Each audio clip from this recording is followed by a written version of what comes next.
Hello friends, welcome to my channel. তো বন্ধুরা, আপনারা যদি একজন অ্যান্ড্রয়েড ইউজার হয়ে থাকেন তাহলে আজকে আমি দুইটা সেটিং দেখাবো। একটা সেটিং অন করতে হবে, একটা সেটিং অফ করতে হবে। যদি এই দুইটা আপনি আপনার ফোনে না সেট করে রাখেন তাহলে ভবিষ্যতে হয়তো আপনি অনেক বড় একটা বিপদে পড়তে পারেন। কি দুইটা সেটিং, চলুন আজকের ভিডিওতে আপনাদেরকে টিউটোরিয়াল আকারে দেখাই। ফ্রেন্ডস, প্রথমে আপনার গুগল ক্রোমটা ওপেন করবেন, তারপরে থ্রি ডটে টেপ করবেন। টেপ করার পর এই যে সেটিংস অপশন আছে সেখানে টেপ করবেন। টেপ করার পর স্ক্রল ডাউন করে নিচে আসবেন।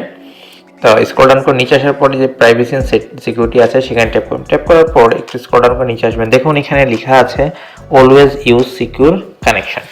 তো এটা যদি আপনার অফ থাকে তো এটাকে অন করে দিবেন। এটা লাভ হলো আপনি যদি কোনো আজে বাজে যদি আপনার ফোনে নোটিফিকেশন আসে তাহলে এটা আর আসবে না এটার মাধ্যমে। স্ক্রল ডাউন করে নিচে আসলে অ্যাক্সেস পেমেন্ট মেথড এটা অন আছে, এটাকে অফ করে দিবেন। আপনার যদি টাকার লেনদেনের কোনো অ্যাপের মাধ্যমে করেন তাহলে এটার পাসওয়ার্ড আর গুগল আর সেভ করে রাখতে পারবে না। তো এইরকম হেল্পফুল টিপস অ্যান্ড ট্রিক্স পেতে ইউটিউবে আমাকে সাবস্ক্রাইব করবেন, ভিডিওতে লাইক দিবেন, কমেন্ট করবেন, ভিডিও শেয়ার করে দিবেন।